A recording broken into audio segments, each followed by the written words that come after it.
이사야 47장입니다. 엄청난 하나님의 저주가 여기에 담겨 있습니다. 바벨론의 몰락입니다. 하나님께서 오늘 바벨론을 향하여 너는 반드시 멸망한다. 바벨론은 반드시 멸망합니다. 그런데 지금 이 시간 이사야가 이 말을 하던 이 시간은 바벨론이 세계 최강국입니다. 엄청나게 큰 제국이거든요.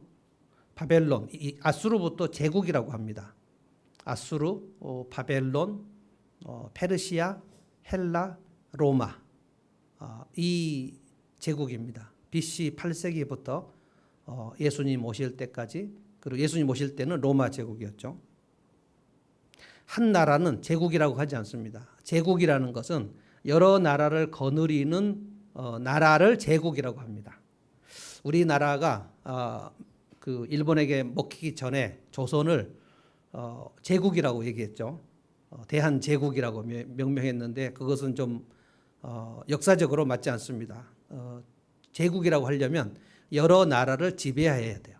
그래서 이집트가 큰 나라였지만 구약에서 이집트 같이 큰 나라가 없죠. 이집트는 제국에 포함되지 않습니다. 여러 나라를 지배하는 나라를 제국이라고 해요. 그리고 그 제국의 왕을 황제라고 얘기합니다. 그래서 킹덤이 있고 엠파이어가 있는데 이 바벨론은 제국입니다. 아수르를 무너뜨린 제국이거든요. 그런데 하나님께서 오늘 이사야 47장 전체가 이 바벨론이 반드시 망한다라고 얘기했습니다.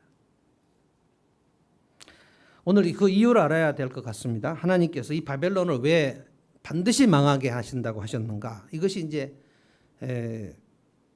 요한계시록, 우리가 성경 마지막 장 요한계시록 아닙니까? 요한계시록 마지막 부분 18장, 19장, 20장, 21장, 22장 요한계시록 마지막인데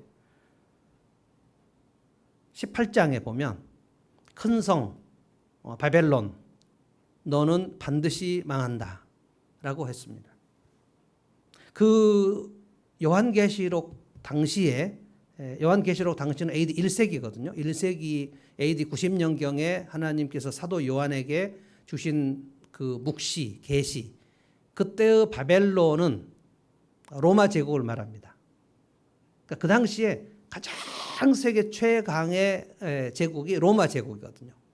그래서 저는 오늘 아수르, 바벨론, 그리고 페르시아, 헬라, 로마 제국을 한꺼번에 묶어서 지금 얘기하려고 합니다.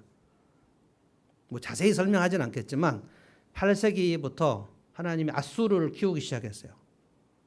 그러니까 그 이전에는 우리가 잘 아는 다윗 왕국이 나오는데 다윗 왕국 때는 다윗 왕국이 전 세계를 다 호령, 뭐 전 세계라고 해도 뭐 아시아, 아프리카가 아니고 그 고대 근동 지방을 얘기합니다. 이스라엘 나라를 가장 높여 주셨을 때가 다윗 왕국이었고 다윗 왕국 때는 다윗보다 더 높은 나라가 그 주변에 하나도 없어요.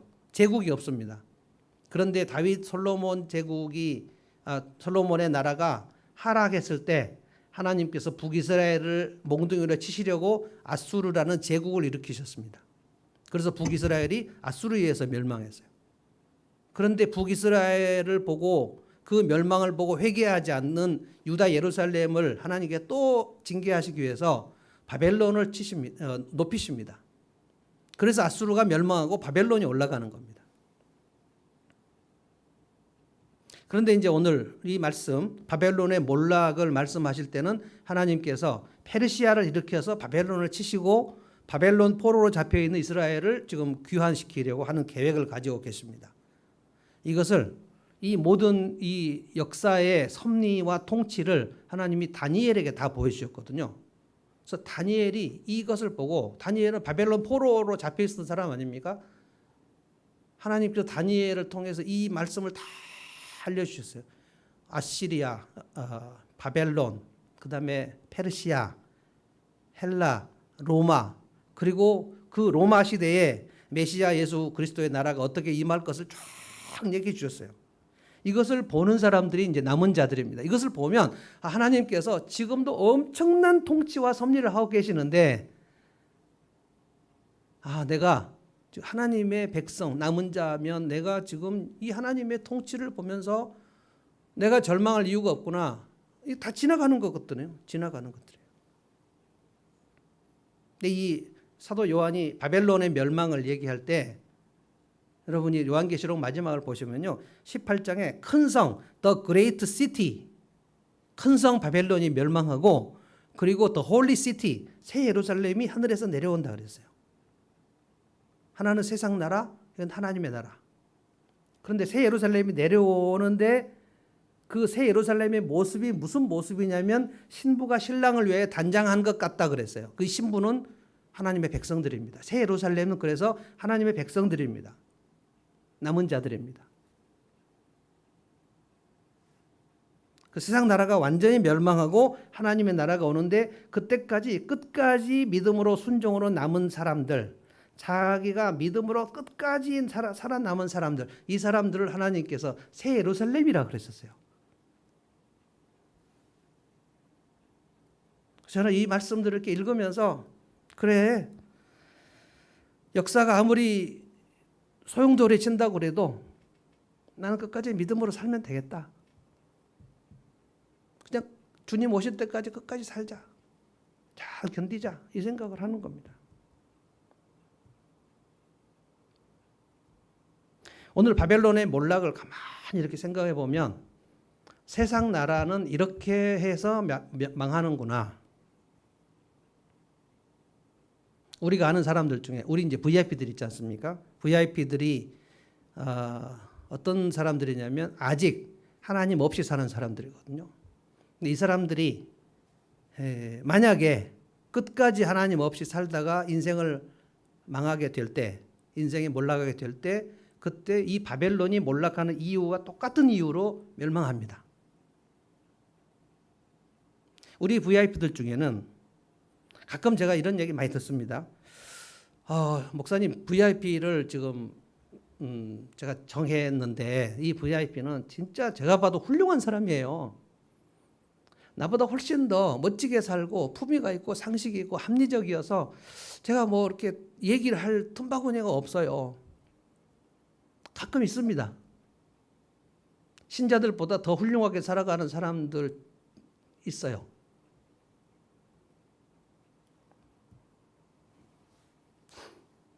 그런데 이제 우리가 그 사람들에게 전도하는 것이 말이 되는가 이런 생각이 들지만 하나님께서 하나님을 대적하고 하나님 없이 살려고 하는 사람들의 그 중심은 하나님이 오늘 보실 때 너는 바벨론과 똑같다 이렇게 생각하신다는 거예요. 그들 중심에 하나님이 없이 사는 사람들은 그들 중심에 바벨론이 가지고 있던 생각을 똑같이 가지고 있어요. 오늘 하나님께서 바벨론의 몰락을 딱 두 가지로 얘기하십니다. 하나는 교만이고요. 하나는 학대입니다. 이 두 가지가 하나님을 경외하고 이웃을 사랑하는 것의 정반대입니다. 하나님 앞에 교만하고 이웃을 학대하는 것을 성경이 뭐라 그러냐면 여호와를 경외하지 않는다 그래요. 그가 여호와를 두려워하지 않았다. 여호와 하나님을 경외하지 않았다. 이거는 두 가지 인생관이라는 뜻입니다. 교만하고 하나님 앞에서. 되게 사람이 겸손해 보이는 사람도 그 영혼이 되게 교만한 경우가 하나님 앞에 교만하면 이 바벨론의 이 마인드를 그대로 갖는 겁니다.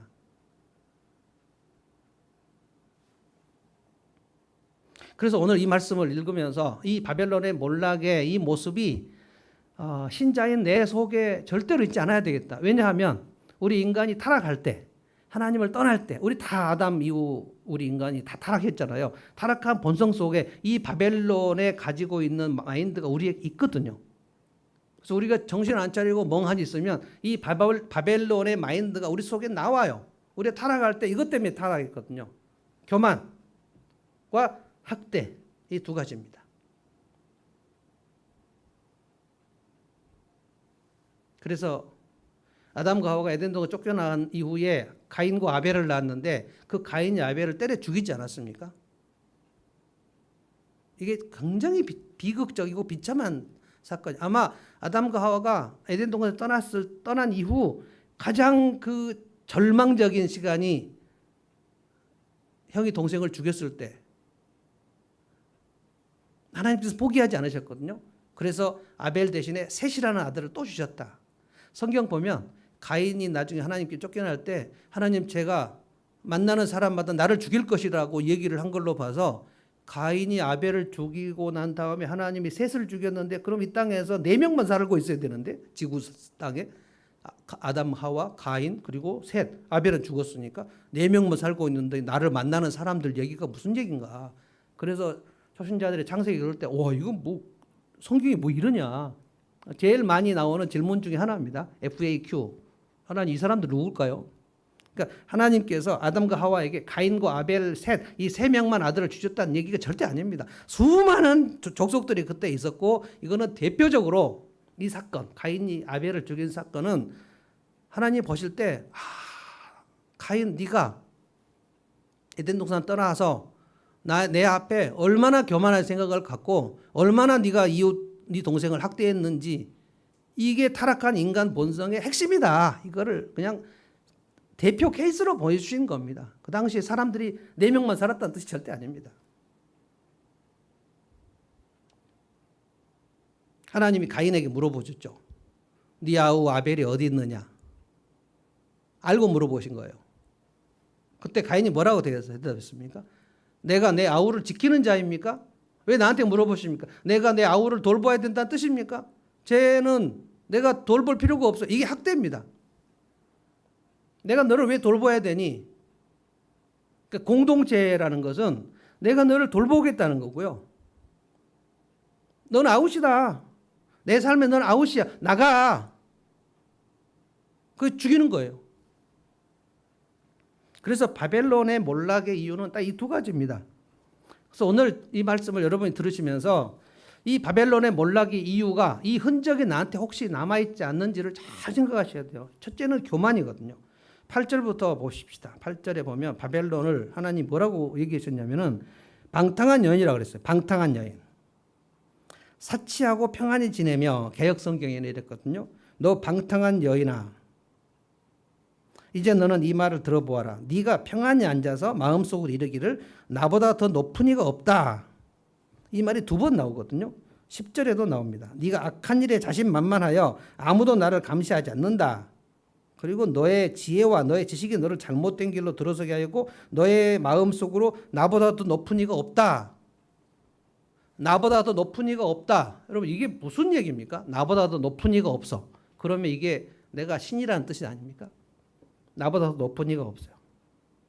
이것이 바벨론이 가진 생각입니다. 바벨론 왕 느부갓네살이 가진 생각이고요. 아수르 왕 사네립이 가진 생각이었고요. 그래서 사네립 그 히스기야라고 하려고 히스기야를 점령하러 예루살렘에 왔을 때 그때 사네립 왕이 군대장관 랍사게를 시켜서 히스기야의 한 말이 이 지구상에서 이 땅에서 나의 손에서 어떤 민족을 구원한 신이 있느냐라고 얘기했거든요. 나 사내립은 신이다 이 말이에요. 그래서 고대 제국의 황제들은 자기를 신으로 생각했습니다. 느부갓네살도 그 얘기했습니다. 그 바벨론 제국을 건설하고 나서 바벨론 그 자기 왕궁의 그 지붕을 거닐면서 이것을 다 내가 하지 않았느냐. 이 교만. 제가 이 말씀을 영어성에 찾아봤더니 이 나보다 높은 이가 없다. 이 말을 이 바벨론이 뭐라고 영어로 성경에 썼는가 봤는데 그냥 이렇게 썼어. I am. 나는 나다. I am. 여러분 이게 뭔지 아십니까? 이게 엄청난 말입니다. 이게. 하나님이 모세를 부르실 때 네가 가서 출애굽 사역을 해라. 그래서 하나님 모세가 하나님 앞에 하나님 제가 이스라엘 백성들에게 가면 하나님이 누구라고 얘기해야 됩니까? 그랬을 때 하나님이 대답을 하신 말씀이 이거면 I am. 나는 나다. I am that I am. 이게 아쉐르라는 뜻이 뭐냐면 난 나다. 그러니까 바벨론 이 왕이 바벨론 황제가 가진 생각이 나는 나다. 나 외에 누가 있느냐? 여러분 이게 10계명씩 1계명 아닙니까? 나 외에 다른 신을 있게 하지 말라. 근데 바벨론 왕이 이 얘기를 한 거예요. 나 외에 다른 신이 없다. 그래서 바벨론은 멸망할 수밖에 없는 거예요.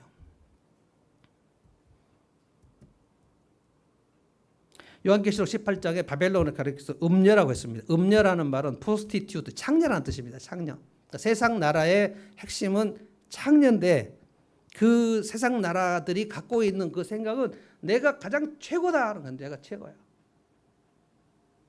그래서 각 나라마다 가장 높은 타워를 세우거나 가장 높은 그 빌딩을 세워서 세계에서 가장 높은 빌딩 이거 옛날에 바벨탑에서 했던 것들 하늘에까지 돕는 탑을 쌓자라고 했는데 하나님이 무너뜨려 버리셨거든요.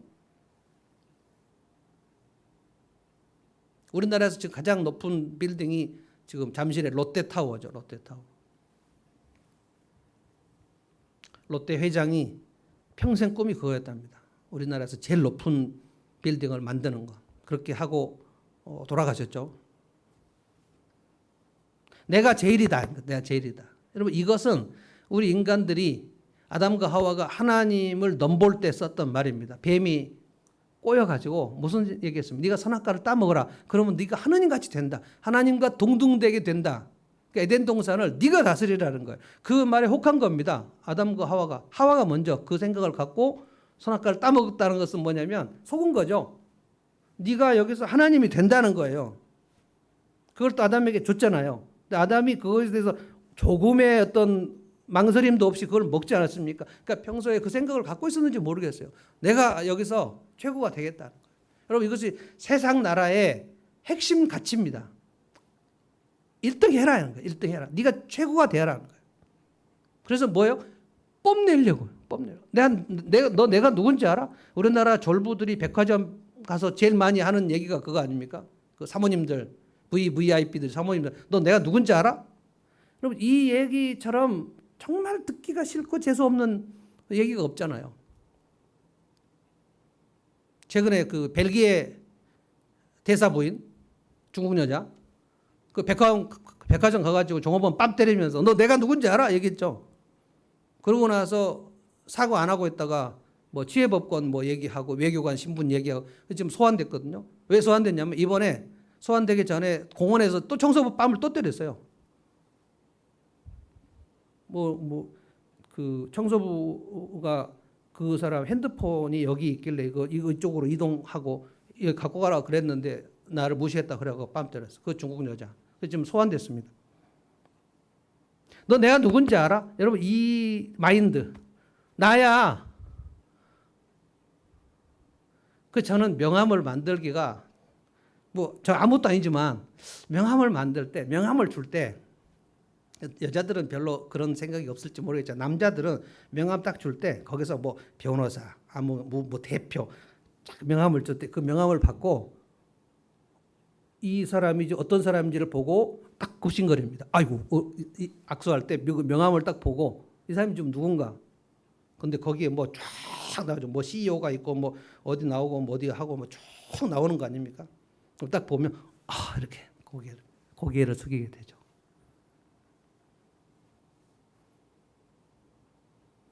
이 마인드.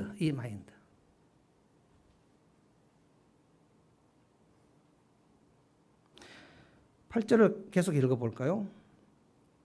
방탕한 여인아 이제 너는 이 말을 들어보아라. 네가 한 말이다. 네가 평안히 앉아서 마음속으로 이르기를 나보다 더 높은 이가 없다. 그러면서 뭐라고 얘기했습니까? 나는 과부가 될 일이 없고 자식을 잃을 일도 없다. 이건 무슨 뜻이냐면 완전 100% 시큐리티. 나 누구도 내 삶을 침해할 수 없다. 내가 설마 과부가 되겠느냐? 내가 설마 자식을 잃겠느냐? 내 삶을 아무도 침해할 수 없다는 거예요. 이거는 100% 시큐리티가 보장됐다는 뜻입니다. 내 인생은 절대 무너지지 않아. 왜? 나니까. 이런 생각을 바벨론이 가졌다는 것입니다. 이 생각을 가지면 하나님께서 반드시 그를 무너뜨리십니다. 왜냐하면 그것은 하나님을 대적하는 말이기 때문에. 나 외에 다른 신이 없다. 이 얘기를 하면 하나님께서 그걸 참으실 수 없어요. 근데 인간이 타락할 때 이 생각을 가졌단 말입니다. 그래서 9절을 보십시오.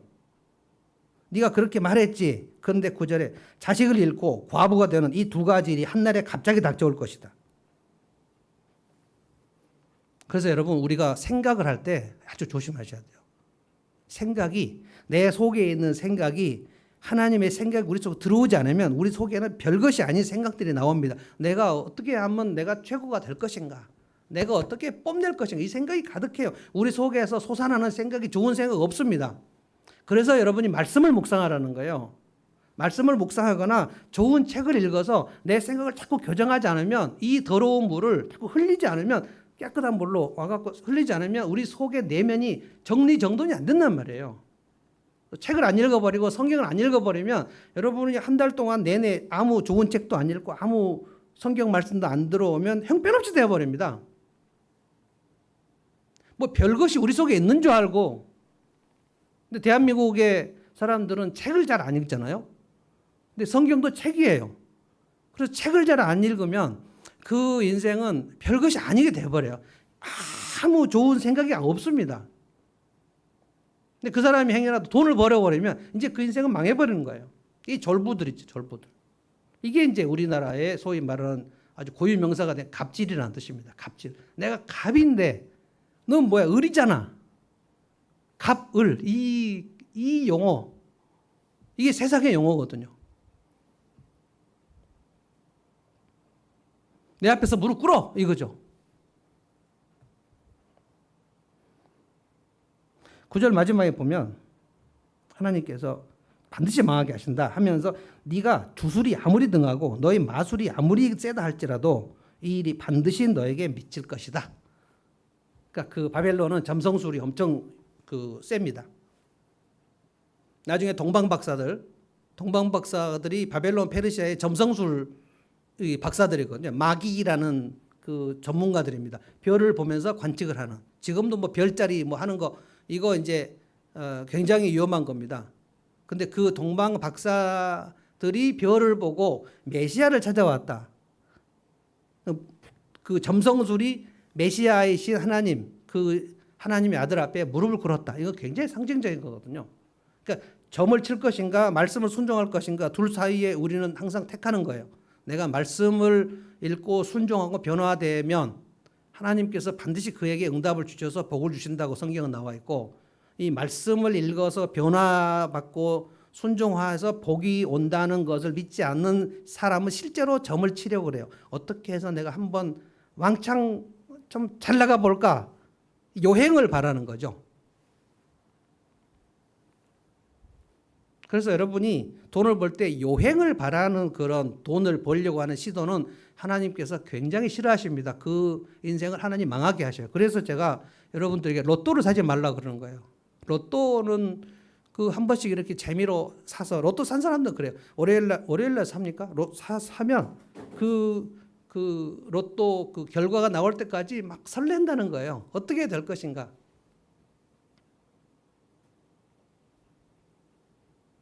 여러분 성경을 읽고 하나님 말씀을 순종하면서 설레야 맞는 거 아닙니까? 아, 내가 이 말씀을 순종하면 하나님께 반드시 복을 주실 거예요. 이거는 진짜로 하나님께서 정확히 약속하신 거예요.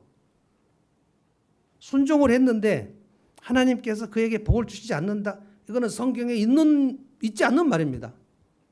근데 순종을 하지 않았는데 하나님께서 복을 주신다. 이것도 없는 말이에요. 그래서 내 인생에 하나님이 복을 주시기를 원하시는 분들은 하나님 말씀을 읽고 좋은 생각을 집어넣어서 반드시 순종을 해야 돼요. 그래서 여러분에게 자꾸 얘기하는 거, 어려움에 빠지면 가장 좋은 방법은, 그 어려움에 빠졌을 때 나오는 방법은 더 어려운 사람을 찾아서 돕는 것밖에 없단 말이에요. 순종하면 하나님 빼주신다고 했다고요. 근데 어려움에 빠지면 내가 제일 어려워라고 생각하고 그 구덩 속으로 들어가 버리는 거예요. 아무도 도울 사람이 없어요.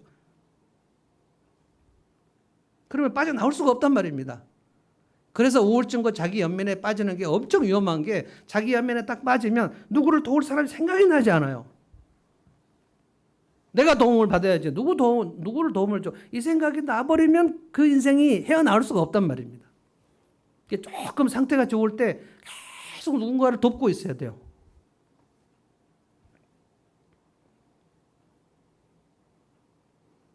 이 바벨론의 이 몰락, 이 교만 때문에 하나님께서 반드시 무너지게 하겠다고 하신 거 아닙니까?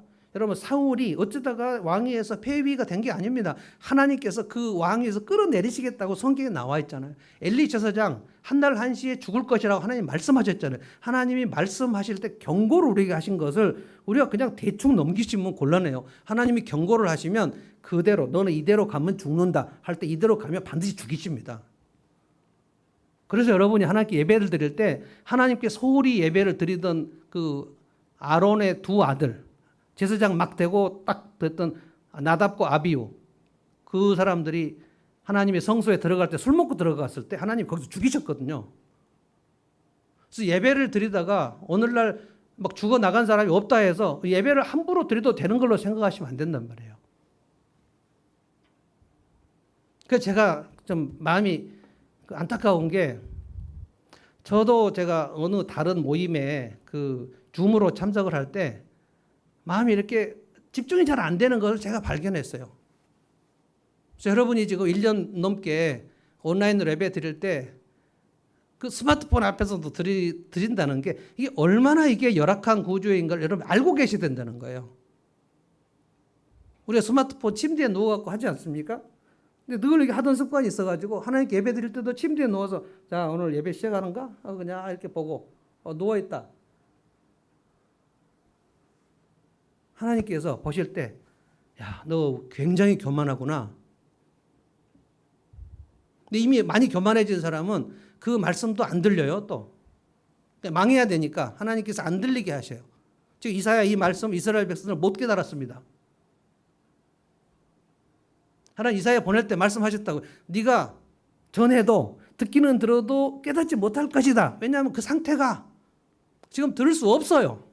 그런데 하나님 이사야에게 말씀하시는 거예요.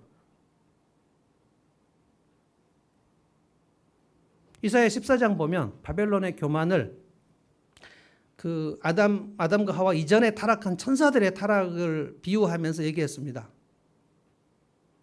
이 구약 성경에 천사의 타락, 천사가 어떻게 사탄이 됐는가에 그것을 암시하는 규절이 딱 두 개가 있는데 이사야 14장하고 에스겔 28장 두 개입니다.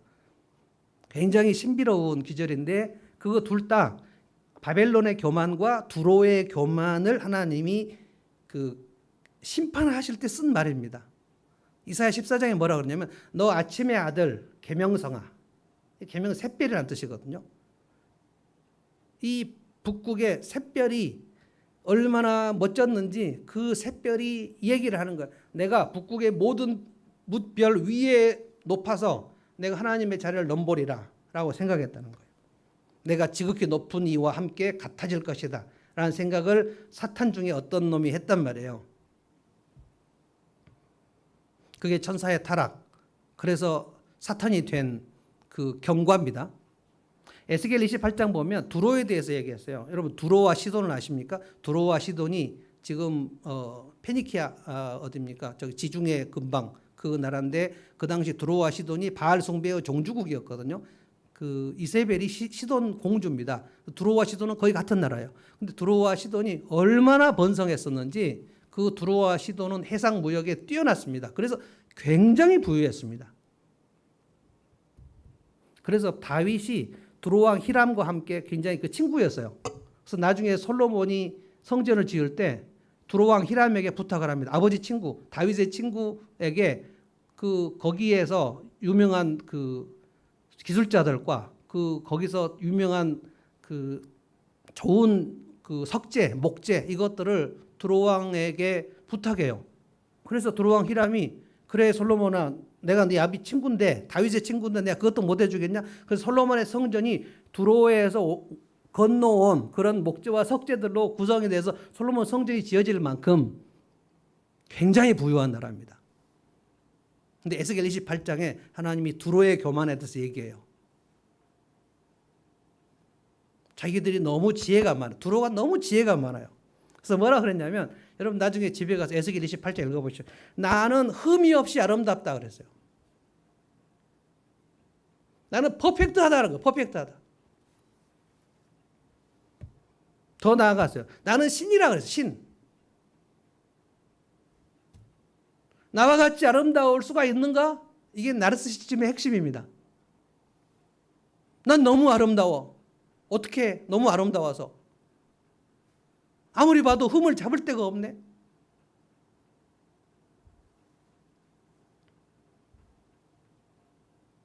여러분 다윗의 아들 중에 멸망한 왕, 아버지에게 유일하게 대적을 해갖고 반역했다가 망한 그 아들 이름이 압살롬이죠. 압살롬. 이름을 또 그렇게 지었어요. 압살롬. 그 압살롬이 그 얘기를 들었습니다. 이스라엘 모든 백성들에게, 특별히 젊은 여자들이 압살롬 왕자를 보면서 와, 정수리부터 발바닥까지 흠이 없이 아름답다. 그래서 뭐 머리카락이 얼마나 길었는지 이 머리 수가 너무 많아가지고 그거를 매년 양털 깎듯이 깎지 않으면 이거 막 너무 막 그랬어. 이 압살롬이 걸어가면 막 이스라엘 여자들이 침을 흘려 그랬다고요. 그런 정도가 되니까 이스라엘 전체의 마음을 훔쳤죠. 그리고 아버지 다윗을 대적했고 예루살렘 왕궁을 빼앗고 아버지 다윗이 맨발 울면서 다윗성에 빠져나가고 아버지의 친구들이 전부 압살롬에게 다 모였고, 근데 죽을 때 어떻게 죽었습니까? 그 말갈기 같은 머리털이 노새 타고 갈 때 그 상수리 나무에 머리가 걸려가지고 대롱대롱 매달려갖고 요압이 가서 창으로 죽여버렸죠. 하나님이 두로를 교만을 경고하실 때 네 미모와 네 영광을 자랑하다가 네가 이렇게 교만해졌다. 너 두로는 멸망한다.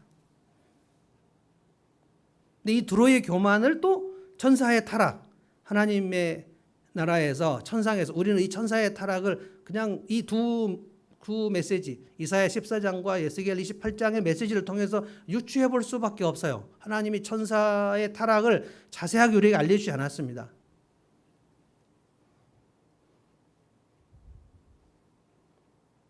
그 타락한 천사 마귀가 에덴 동산에서 하와에게 들어온 거 아닙니까? 그래서 하와에게 그 탐욕과 교만을 부추겼어요. 그래서 교만은 100% 마귀적인 겁니다. 탐욕과 교만은 뗄 수 없어요. 그래서 마귀가 뱀으로 위장을 해가지고 하와에게 가서 교만을 부추기고 탐욕을 부추겼죠. 거짓말했죠. 교만과 탐욕과 거짓은 한 쌍입니다. 그래서 하와가 선악과를 먹을 때 탐욕이 들어갔고, 그리고 교만해서 내가 하나님 같이 돼야 되겠다. 그래서 모든 교만의 핵심은 내가 하나님 같이 되겠다는 거예요.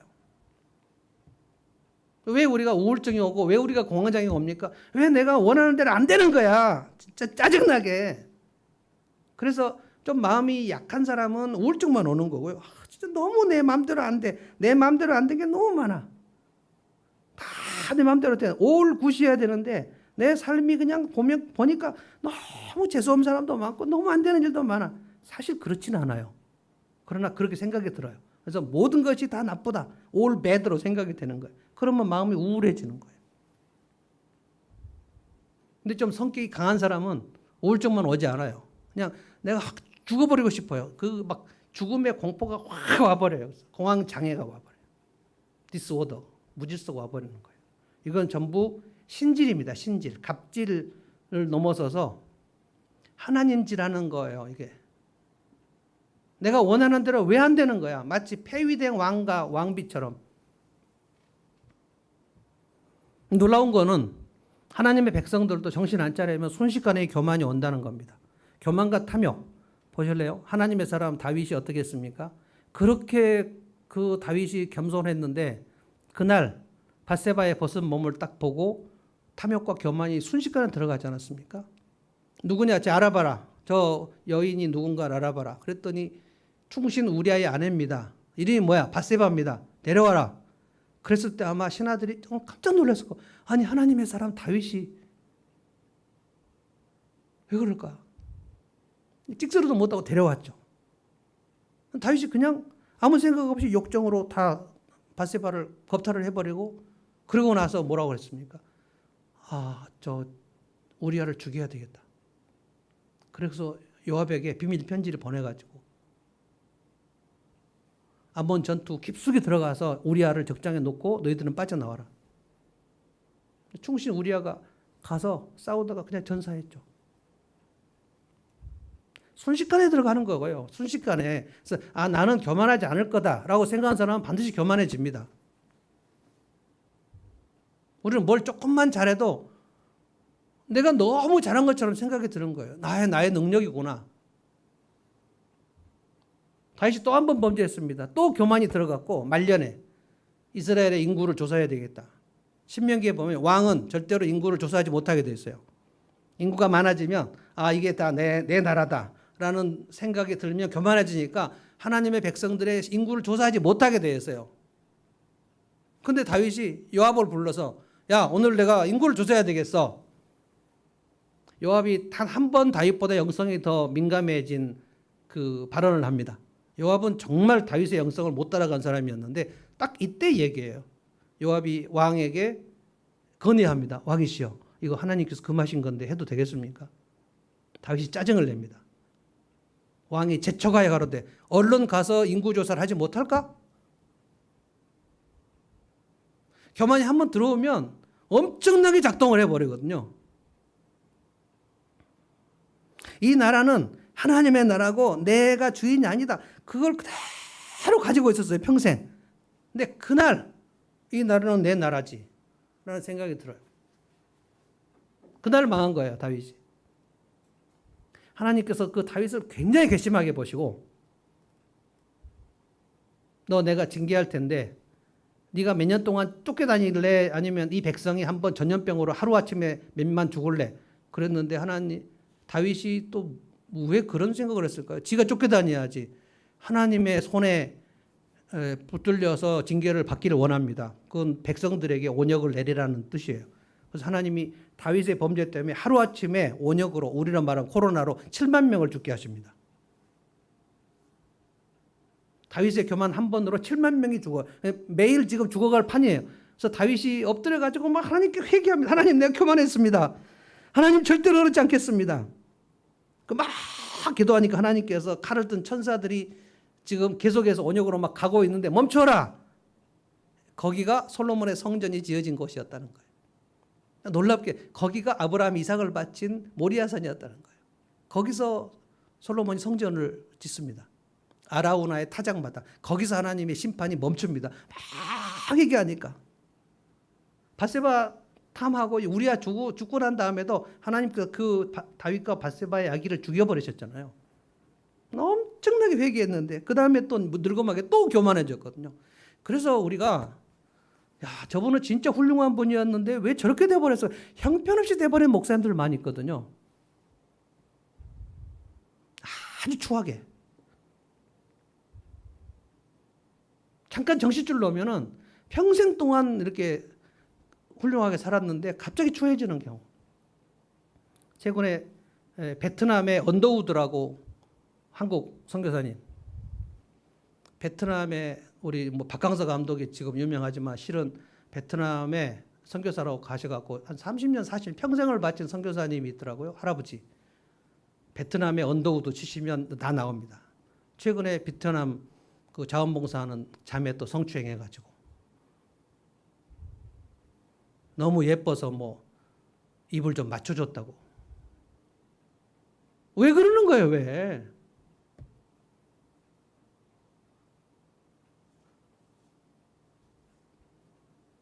지난주에 제가 일본 선교사님들 구주 세미나 마쳤거든요. 제가 당부했어요. 마지막. 끝까지 신실하여야만 생명의 멸류관을 받는다. 도중에 포기하거나 도중에 딴짓하면 절대 안 된다. 그러면서 제가 당부를 했어요. 두 가지 당부하겠다. 절대로 교회 자매들, 일본 교회 자매들 건드리면 안 된다. 절대 교회 돈 손대면 안 된다. 이 두 가지는 당신들이 절대로 해서는 안 된다. 30대, 40대 목회자들에게 제가 당부했어요. 저에게도 늘 당부하는 말이에요.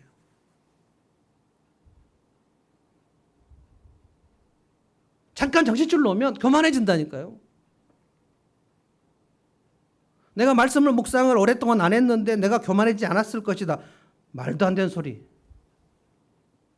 하나님의 말씀으로 매일매일 이 더러운 물을 빼지 않았는데 그 물이 깨끗해졌을 거다. 어떻게 그런 일이 가능합니까? 다윗도 묵상을 하루 안 했더니 그날 밧세바를 탐해버렸는데.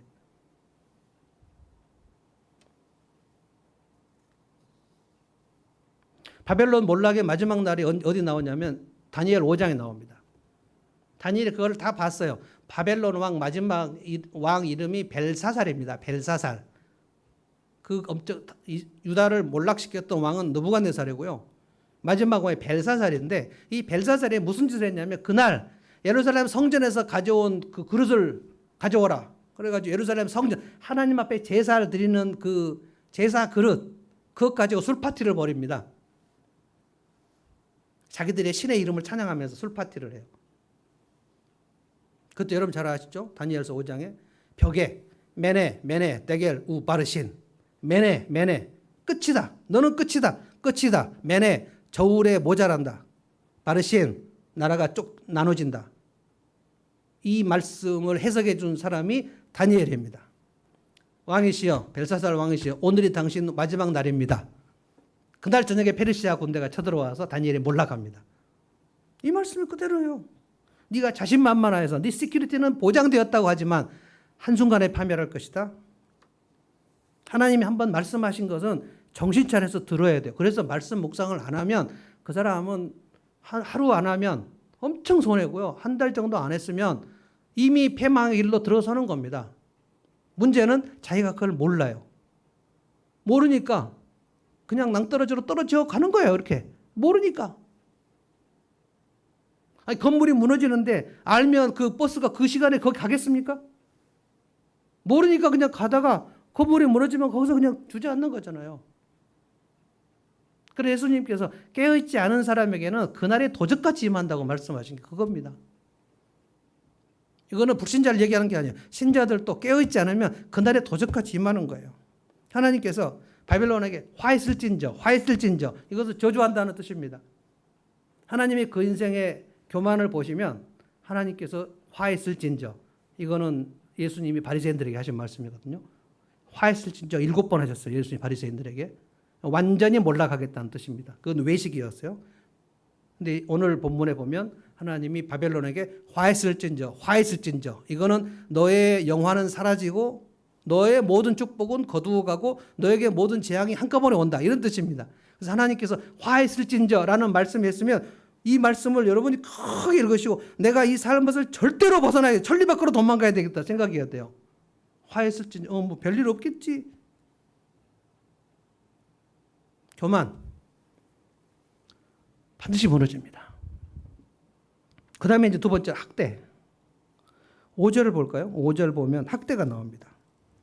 딸 바벨로니아야 잠잠히 있다가 어둠 속으로 사라져라. 이제 바벨론이 끝나는 얘기입니다. 이제부터 너를 민족들의 여왕이라고 부르지 않을 것이다. 6절 전에 내가 나의 백성에게 진노하여 나의 소유 나의 백성이 곤욕을 치르게 하고 이게 예루살렘을 몽둥이로 썼다는 뜻입니다. 그 다음에 그들을 네 손에 넘겼다. 그런데 이게 중요해요. 그런데 네가 나의 백성을 가엾게 여기지 아니하고 노인에게도 무거운 멍에를 메웠다. 내가 너를 몽둥이로 쓰려고 바벨론 너를 굉장히 강력하게 해서 너를 강한 나라로 해서 바벨론을 몽둥이로 치라고 했는데 네가 예루살렘을 칠 때 내가 볼 때 내 백성을 네가 가엾게 여기지 않았다.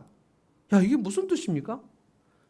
예루살렘을 멸망시키라고 바벨론을 몽둥이로 사용하신 하나님께서 바벨론을 향하여 너가 이제 몰락하는 이유는 네가 내 백성을 가엾게 여기지 않았다? 가엾게 여긴다는 것을 개역성경은 뭐라고 했냐면 네가 그들을 긍휼히 여기지 않았다 이랬어요. 무슨 뜻입니까? 긍휼히 여기지 않았다. 영어 성경에는 뭐라 하냐면 너는 no mercy다. 긍휼을 베풀지 않았다는 거예요.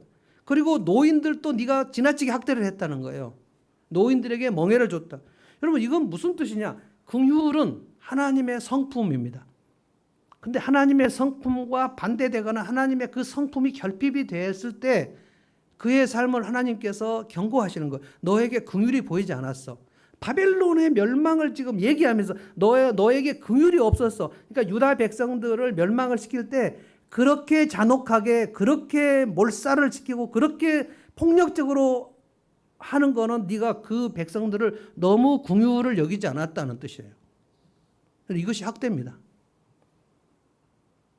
긍휼의 마음이 그 마음 속에 누구를 볼 때 긍휼의 마음이 전혀 없는 게 그게 학대예요. 예루살렘 마지막 날은 역대하 36장에 나옵니다. 역대하 36장에 시드기야 왕 마지막 날 그 예루살렘이 3년 동안 바벨론 군대에 포위됐다가 아주 그냥 도간에 든 쥐가 돼서 그냥 막 굶어 죽고, 그리고 나서 예루살렘이 그 3년 동안 속에서 그냥 딱 곪아버려요. 바벨론이 다 이렇게 포위되고 있는 도중에. 그래서 아주 고사시킵니다. 완전히. 그러다가 예루살렘 성벽이 헐려요. 바벨론 군대가 쳐들어옵니다. 그때 바벨론 군대가 어떻게 했냐? 역대하 36장 읽어보십시오. 엄청납니다. 바벨론 군대가 아주 그 남자 젊은이들을 모조리 죽였고, 여자 전부 죽였고, 노인 전부 죽였고, 어린이들 전부 죽였고, 닥치는 대로 살육을 멈추지 않았다 그랬어요. 그날이 예루살렘 마지막 날이었어요. 건강한 사람이든 병든 사람이든 성경에 나옵니다. 노인이든 어린이든 남자든 여자든 가리지 않고 싹 죽였어요. 그리고 하나님의 성전을 불태웠습니다. 성벽을 다 헐어버렸어요. 완전히 폐허를 만들어버렸어요. 값진 그릇은 다 깨트려버렸고, 그리고 성전에 있는 그 제사 드리는 그릇, 그것을 바벨론 군대가 자기들의 신전으로 가지고 갔습니다. 칼에 죽지 않고 살아남은 사람들, 쓸만한 사람들은 전부 마치 생선꾸러미 하듯이 전부 바벨론 포로로 끌고 갔어요. 왕도 끌고 갔습니다. 시드기야 왕도 끌고 갔고, 두 눈을 뽑아가지고 쇠사슬로 묶어서 끌고 갔습니다.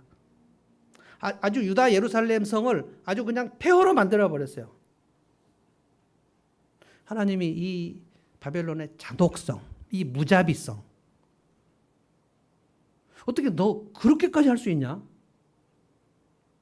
어떻게 너에게 긍휼이 그렇게 없을 수가 있냐? 이렇게 사람을 학대해도 되냐? 여러분, 하나님은 우리를 되게 불쌍히 여기십니다.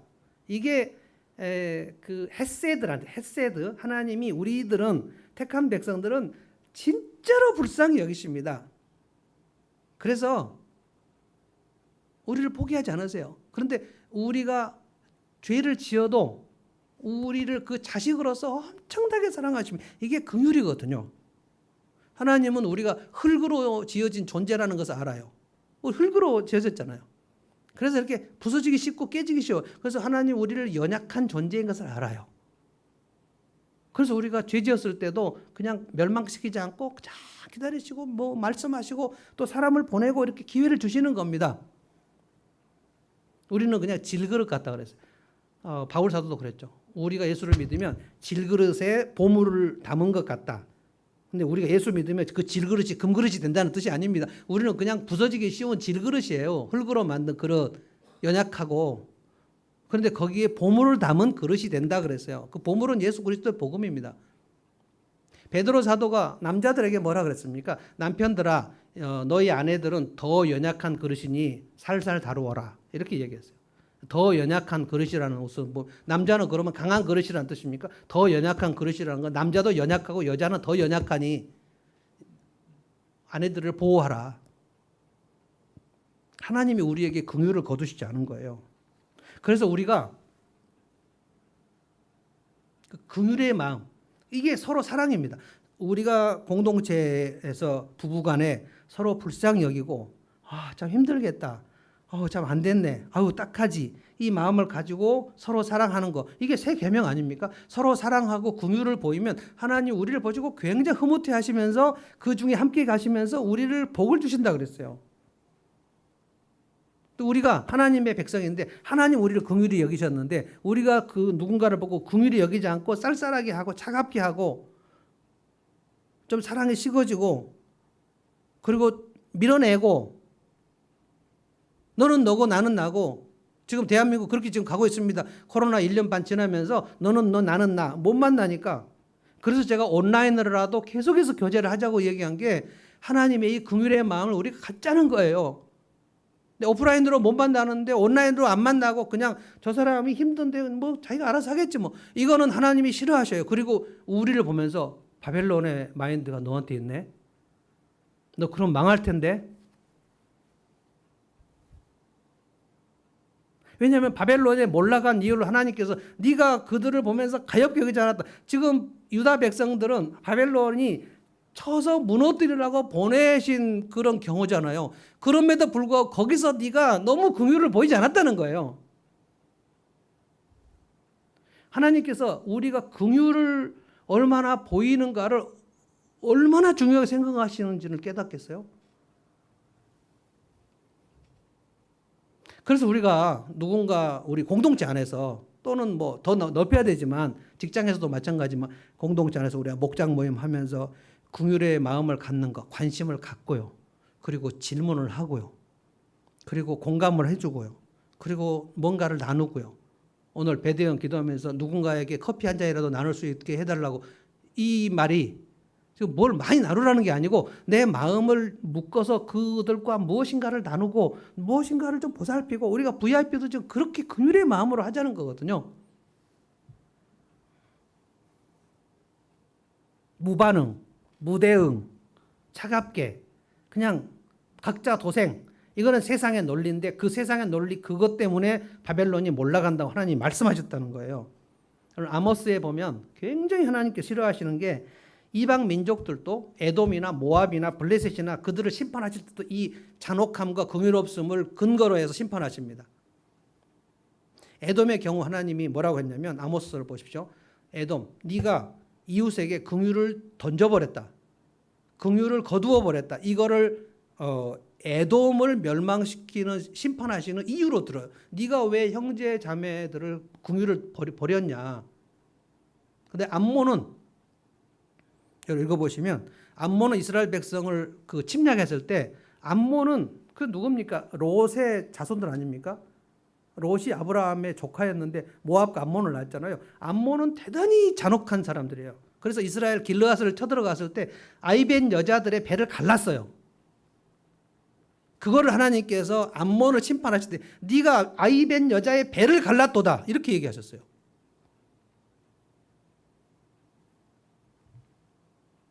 그래서 저는 우리나라 군부 독재가 그 우리나라 그 국민들을 죽일 때 광주 민주화 시간에도 굉장히 우리가 많이 그런 얘기를 듣지 않았습니까? 정말 잔혹하게 정소했거든요.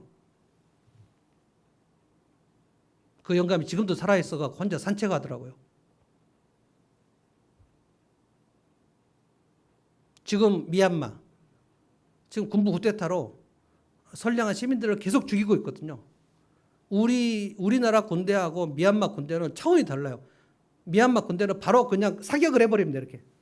우리나라는 그 발포를 누가 했는가 안 했는가 그것 때문에 지금 몇십 년 동안 그 얘기하고 있는데, 그래서 안 했다 그러는데 미얀마 군부는 아니에요. 그냥 다 죽여버려. 뭐 대포도 쏘고 막 다 쏴버려요. 여러분 이거 어떻게 하나님께서 하시겠어요? 야, 너에게 그렇게 학대와 잔혹한 모습이 있어? 그러면 너는 망해야 되겠다. 예루살렘이 망할 때도 하나님 마찬가지였어요. 예루살렘이 망할 때 바벨론을 몽둥이로 쳐서 낼 때도 예루살렘도, 여러분 그 하박국을 보십시오. 하박국이 얼마나 고통스러웠냐면, 하나님 어떻게 하나님의 백성이 예루살렘 안에서 이렇게 강한 자가 약한 자 이렇게 짓밟을 수가 있습니까? 하나님 어떻게 이런 그 절규를 보고 가만히 계실 수가 있습니까? 하나님 백성들 안에서도 그 잔혹함이 있었다는 거예요. 그래서 하나님이 하박국한테 얘기하신 게 그겁니다. 가만히 있어봐라. 내가 바벨론을 지금 키우고 있다. 그래서 하박국이 너무 놀라가지고, 하나님의 백성들이 잘못했다고 해서 어떻게 이방 백성을 쳐서 우리를 멸하려고 하십니까? 오직 의인은 믿음으로 산다. 무슨 선문다와 같은 얘기를 하신 거예요. 자, 포인트가 뭡니까? 하나님의 백성들이 우리들에게서도 하나님은 긍휼이 있는가 학대를 하는가를 정말 보시고, 긍휼이 있으면 하나님께서 기뻐하신다는 거예요. 긍휼의 마음이 점점 사라지면 하나님 우리를 보시고 슬퍼하신다는 거예요. 아, 너 이러다가 망하겠다. 바벨론의 그 마인드 특성과 비슷하게 교회를 같이 하게 되는 하나님의 백성들은 자기도 모르게 망한다는 거예요. 여러분 제가 두 가지를 지금 오늘 열심히 설명드렸습니다. 바벨론은 이래서 망했다고 지금 성경이 얘기하고 있다는 거예요. 교만 때문이다. 그리고 긍휼이 없는 학대 때문이다. 그럼 우리는 무엇을 해야 될까요? 우리는 하나님을 의지해야 되겠죠. 하나님, 저는 하나님을 의지합니다. 제가 여러분 알려드린 기도, 하나님 도와주십시오. 나를 불쌍히 여겨주십시오. 이게 긍휼이잖아요. 그리고 내가 주님을 의지합니다. 이 기도를 정말 하나님은 원하시고, 그러면 하나님이 하늘을 열어주시겠다고 하셨어요. 하나님이 바벨론을 어떻게 몰락하게 하셨는지만 말씀드리고 이제 마치겠습니다. 1절부터 3절까지 볼까요? 처녀딸 바벨론아 내려와서 티끌에 앉아라. 이제 폐위시키겠다는 거예요. 누구든지 하나님 낮추십니다. 그만하면 바벨로니아의 보좌를 잃었다. 땅에 주저앉아라. 너의 몸매가 유연하고 맵시가 있다고 하지만 이제 아무도 그런 말 하지 않을 것이다. 그리고 2절 3절 보십시오. 맷돌을 잡고 가루를 빻아라. 얼굴을 가린 너울을 벗어라. 치마를 걷어 올려라. 이제 바벨론에게 수치를 주시겠다는 거예요. 창피하게 만들겠다는 겁니다. 치마를 걷어 올려라. 다리를 드러내고 강을 건너라. 3절입니다. 알몸을 드러내고 어디까지 하십니까? 네 부끄러운 곳을 다 드러내라. 그 치부까지 다 드러내도 치마를 걷어 올리도록, 그러니까 완전히 수치스럽게, 완전히 부끄럽게 만들어 버리셨다는 거예요. 그러니까 바벨론은 아마 이런 일이 나에게 닥칠 거라고 생각을 못했을 거예요. 그런데 여러분 다니엘서 5장을 읽어보십시오. 그날 바벨론이 초토화될 때 벨사살 왕이 완전히 사색이 돼버립니다. 그 메네 데겔 우바르신 그 얘기 듣고 왕이 넙적다리가 떨렸다 그랬어요. 그리고 그날 저녁에 바벨론 성이 완전히 폐허가 됩니다. 그러니까 하나님은 어떤 제국이나 어떤 나라나 어떤 인생이나 똑같은 원리로 몰락하게 하십니다. 두 가지. 근데 이 두 가지를 거꾸로 해보면 하나님을 사랑하고 이웃을 사랑하는 거예요. 하나님 앞에서 의지하고 예배를 드리고, 예배를 드릴 때 정말 소중히 예배를 드리고, 그리고 그 예배를 드리고 올려드리고 주시는 그 힘으로 이웃을 사랑하는데 돌보고, 누군가를 돌보고 나누고 긍휼을 베풀고, 그렇게 하면 하나님은 우리에게 반드시 하늘을 열어주시고 피할 길을 주신다고. 절대로 망하지 않는다는 거예요. 아멘. 절대로 망하지 않아요. 그런데 우리 마음속에 교만이 있어가지고 하나님 앞에 예배를 드릴 때 대충 예배를 드리거나 예배를 안 드리거나 내가 하나님께 기도를 하거나 찬송하면 무슨 소용이 있어 라고 생각을 하거나 찬양할 때 아무 생각 없이 하거나, 아니면 내가 지난 한 주 동안 살면서 내가 누구를 돌본 기억이 나지 않거나, 내 옆에 있는 사람부터 돌봐야 되잖아요. 서로 사랑해야 되잖아요. 미국의 한 그 목사님, 프랜시스 찬이라는 목사님이 중국 사람 같아요. 근데 집에서 개척을 했는데 20년 만에 5천 명이 됐는데, 성도가 5천 명이 됐는데 그 5천 명을 다 놓고 사임을 해버렸어요. 그리고 최근에 가정교회를 시작했어요. 5천 명에 모여도 무슨 소용이 있냐는 거예요. 그럼 프랜시스 찬을 한번 그 인터넷에 쳐보십시오. 진정한 유기농 교회. 그러면서 뭐라고 얘기했냐면 5천 명이 모여도 서로 안부를 묻지 않더라는 거예요. 그래서 자기가 1분 동안 서로 안부를 물으라고 했다는 거예요. 우리 성도에 교제하듯이. 근데 그러고 나서 끝이더라는 거예요. 그럼 5천 명이 자기 설교만 들으러 오는 거에 대해서 난 견딜 수 없었다는 거예요. 하나님이 서로 사랑하라고 하셨는데 성도들이 서로 사랑을 안 하더라고요. 그래서 전 사임했습니다. 그래서 난 30명인데 어떻게 해야 될까요? 하나님이 서로 사랑하라고 하셨잖아요. 그리고 긍휼을 베풀라. 내가 너에게 긍휼을 베풀었으니 긍휼을 베풀라 하셨잖아요. 그러면 일주일 내내 우리는 뭘 해야 되냐? 하나님을 의지하고, 그리고 누군가에게 긍휼을 베풀고, 그게 VIP에까지 가서 내 긍휼을 베푼 그것이 그들에게, VIP에게 가서 전달이 돼가지고 예수 믿는 사람은 이렇게 사랑이 많구나 생각해서 예수를 믿는 일들이 지금도 우리에게 있어야 된다는 거예요. 저는 여러분들이 이 말씀을 듣고 오늘 내가 바벨론의 길에서 멀어져야 되겠다 생각을 하시는 그 계기가 되기를 바랍니다. 반드시 하나님 의지하셔야 돼요. 반드시 긍휼을 베푸셔야 돼요. 그리고 우리의 VIP들, 지금 이들이 바벨론의 인생관을 가지고 삽니다. 하나님 없이 살아요. 예배 안 드리고 살아요. 반드시 예배하는 사람 되게 해달라고. 그 인생이 교만하지 않고 예배 드리는 사람 되게 해달라고. 그래서 반드시 이 마지막 시대에 긍휼을 베푸는 사람이 되어서 이들도 우리와 같이 겸손하고 긍휼이 풍성한 사람이 되게 해달라고. 그러면 그 인생이 망하지 않는단 말이에요. 지금 그 사람이 하나님 없이 죽으면 그는 영원히 바벨론처럼 몰락한단 말이에요. 요한계시록 마지막에 새 예루살렘 성 그리고 바벨론 성, 이 두 가지밖에 없단 말이에요. 그 사이에 없어요. 아무것도. 큰 성 바벨론은 멸망하고 새 예루살렘 성이 하늘에서 내려오는데 신부가 신랑을 단장한 것 같더라. 얼마나 많이 꾸몄는지. 그런데 그 모든 꾸미는 게 하나님을 사랑하는 믿음으로, 그리고 정절로, 그리고 이웃을 불쌍히 여기는 긍휼로 새 예루살렘 성이 단장이 되었더라는 거예요. 그러면 거기에 내가 들어갔을까? 찬송하겠습니다. 주께서 주신 동산에 땀을 흘리며 씨를 뿌리며 내 모든 삶을 드리리. 나를 사랑하시는 내 주님께. 우리가 땅끝에서 주님을 만날 때, 그때 주님께서, 영광의 주님께서 우리에게, 야, 네가 진짜 겸손히 나를 섬겼다. 그리고 너의 손으로 정말 많은 사람들이 돌봄을 받았다. 서로 사랑하는 자들아 와라 라고 말씀하실 그 생각을 하면서 이 찬송 한번 합시다. 주께서 주신 동산에 찬송하겠습니다.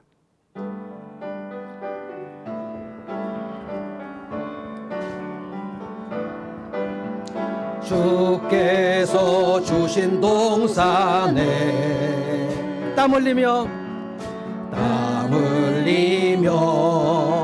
씨를 뿌리며 내 모든 삶을 드리리.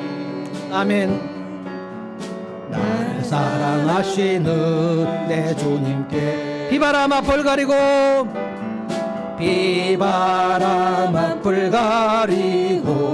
내 육체는 쇠잔해져도 내 육체는 쇠잔해져도 아멘. 내 모든 삶을 드리리. 아멘. 내 사모하는 내 주님께. 땅끝에서 주님을 맞으리. 땅끝에서 주님을 맞으리. 주께 드릴 놈에 가득 안고 땅끝에서 주를 배우리. 땅끝에서 주님을 배우리. 주께 드릴 노래 가득 안고 아멘.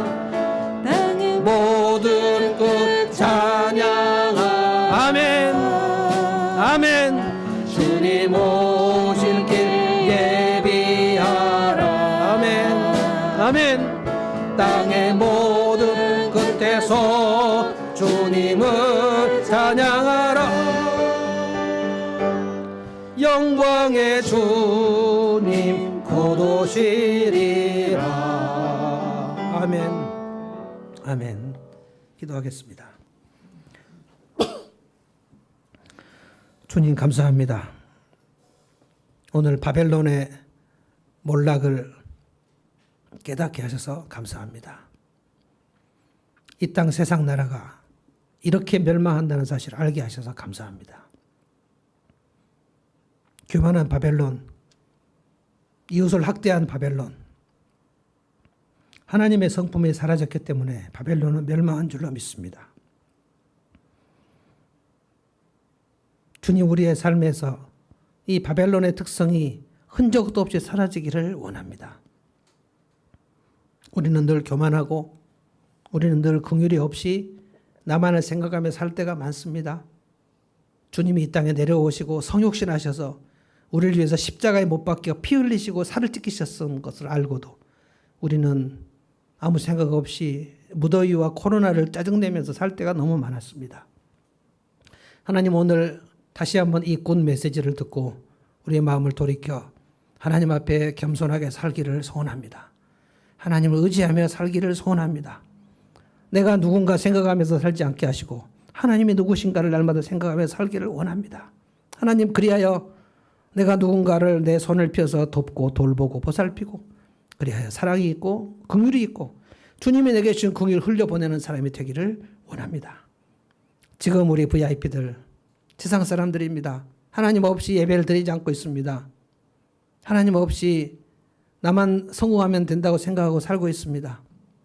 주님, 그들을 위해서 기도하오니 주님, 그들도 우리와 같이 하나님을 경외하게 하시고 하나님 앞에 겸손하게 하시고 그리고 하나님의 긍휼을 맛보는 사람들 되게 하여 주옵소서. 이 한 주 무더위 속에서 이 말씀 생각하면서 진정한 남은 자의 삶을 살고 살 수 있도록 저희들에게 은총을 베풀어 주시기를 원하오며 예수님의 이름으로 기도하옵나이다. 아멘.